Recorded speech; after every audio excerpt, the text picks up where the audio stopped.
why is Jill Stein in the news? That's a good question. The reason is because AOC, one of the leading voices of the squad, one of the leading voices of the liberal wing of the Democratic Party, the liberal wing of the Working Families Party, a superstar, to be sure, political rock star, especially after her time at the Democratic Convention, where she gave probably the most conciliatory, the most middle of the road, the most liberal leaning speech she's ever given. She's always sort of prided herself on being DSA, being working families, sort of leaning harder to the left. But with this speech, it seemed like she was priming herself to be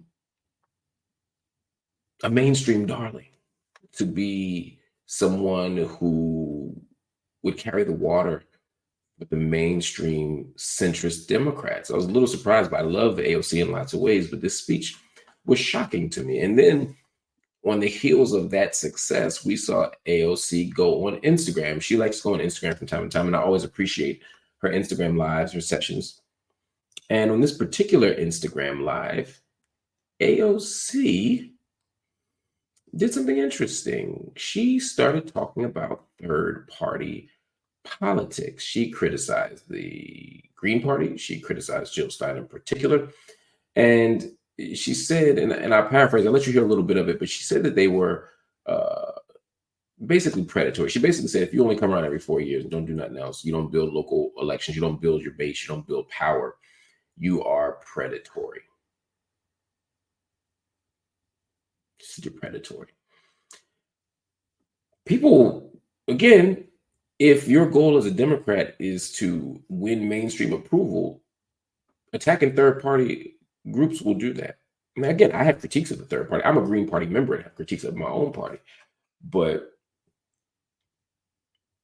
calling Jill Stein in the Green Party predatory was a provocative move, let's just say.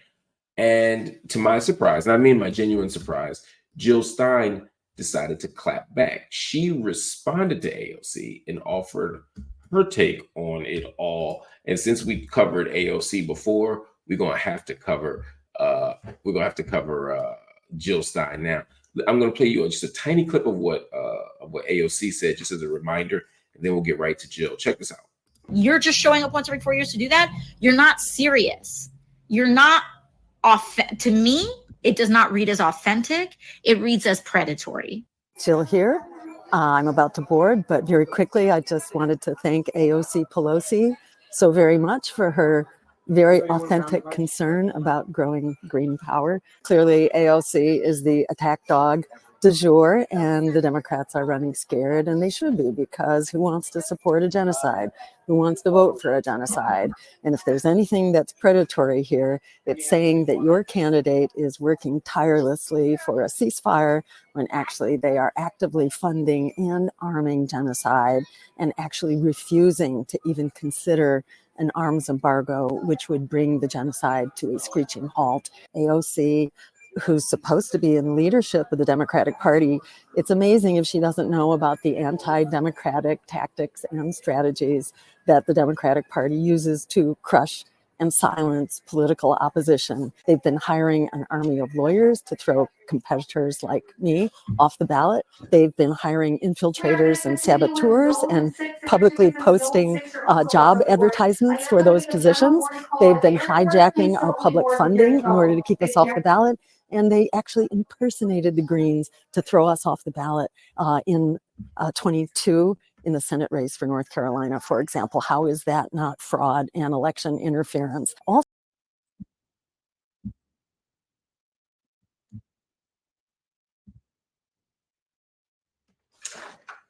whew, that is, it's a lot. That is a lot. So the first thing I want to say is two things can be true at the same time. AOC can have a legitimate principled critique or an unprincipled critique, right? Depending on how you see it. But somebody said, girl about to miss the plane. That's how you know it's bad, when you want to really just drag somebody. You like, look, I'll miss this flight to do this. I think two things are true at the same time. First thing, AOC said that she had a critique of the Green Party, effectively saying that we only come around every 4 years. We're not building local coalitions. We're not running in local races. We're not doing any of these things. I understand that critique. I have had the frustration, not just with the Green Party, but with third parties in general. Some of the radical third parties in the United States, is that sometimes it feels like the on the ground work is not as effective in terms of movement building and party building as it could be. So I understand the frustration. I don't think, though, that it's fair to say that it's predatory. I don't think that the Green Party is out here trying to exploit or prey on people. I don't think that Jill Stein is out here just running for president to run. She said she keeps running year after year. In fact, Jill hasn't run year after year. Y'all are missing a couple of presidential runs, including 2020, where Jill didn't run at all. So we also have to be honest about the analysis here.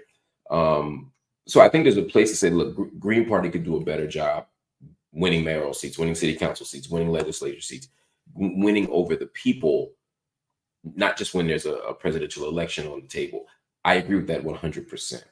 I agree with that 100%. But it's not predatory, and it's not happening, right? That a lot of the work that the Green Party does and other parties do, you don't see. You only see the big picture on TV. You only see the big election on social media. You don't see the actual labor that's being done day after day, year after year, just to get the Green Party on balance, just to fight. And so when Jill Stein claps back, she comes back. Look, she came for her head, as she should have, right? You got to be thorough if you're gonna come, right? If you come for the king, you best not miss, as the great philosopher once said. So she started off by calling her, AOC Pelosi. That already is like an uppercut, right? Like, calling anybody Nancy Pelosi is not a compliment in where we come from, in our parts. That's number one. Number two, she frames AOC as an attack dog. Do I think AOC is an actual attack dog for the Democratic Party? Do I think she's being put out there to attack the Green Party? No. I think sometimes we kind of have a conspiracy theory in our brains that is far more thorough and cohesive than it actually is in real life. I think what's happening is, I think AOC is being honest. I just think she's wrong. I don't think that anybody put her up to it, but at the same time, I think she is a clearly savvy political operative who understands that coming after the third party only makes her look more acceptable. And as somebody who came in on the wings of the Democratic Socialists of America, somebody who came in on the heels of the Working Families Party, AOC is looking to move to the mainstream. And what better way to look and move to the mainstream than to attack the real left? Not the Democratic Party left, but the real left. So she points that out. And where she really got it right, is she pointed out, I'm talking about Jill Stein. Jill Stein pointed out the fact that AOC carried the water for Joe Biden on Palestine, on Gaza, saying that the president is doing everything in his power, working day and night to bring a ceasefire. AOC, I love you, but that ain't true. That ain't true. It's just not. I don't care if you're in the White House. I don't care if you're in the State Department. I don't care if you're in the House, the Senate. I don't care where you are. There is no vantage point that makes that it a legitimate claim that Joe Biden is working night and day to bring a ceasefire. If you were working night and you know what, you're working too hard, Joe Biden. You ain't got to work night and day. Just have an arms embargo. This should be over. Just stop sending money. This should be over. There's a very easy way to shut this thing down. So when you say he's doing everything in his power, he's working day and night, what's he doing? You know, or look, maybe you do have to work day and night. Maybe you can't sleep if you're trying to figure out a way to stop a war or stop a genocide, excuse me. He's trying to stop a genocide while still sending money and weapons and giving political cover. Yeah, that is a hard square to circle, right? So maybe that's why he's up so much. Anyway, shout out to Jill Stein for having a courageous and coherent clapback. Again, there's room for Green Party critique. There's significant room for Green Party critique and other third parties. But let's not pretend that standing up in front of America at the DNC and saying that Joe Biden is doing his best on Gaza is not an act of capitulation to the liberal wing of the Democratic Party, that it's not a form of, I won't say selling out, but certainly it ain't honest, and it ain't principled. So, you know, good job, Jill Stein. We're gonna keep covering it, but I thought y'all get a kick out of that. I got a kick out of watching Jill Stein stand in the airport. You know, she's flying coach too, so she got to really fight in that line to get her baggage somewhere. She ain't flying first class. You don't fly first class in the Green Party, right? So, like, it was a real sacrifice. You know, she's like, you know, she ain't like Section A. You know what I mean? You know what I'm saying? They call it like round. What's it what they call them? You know, you go like 1, 2. She's playing number 10.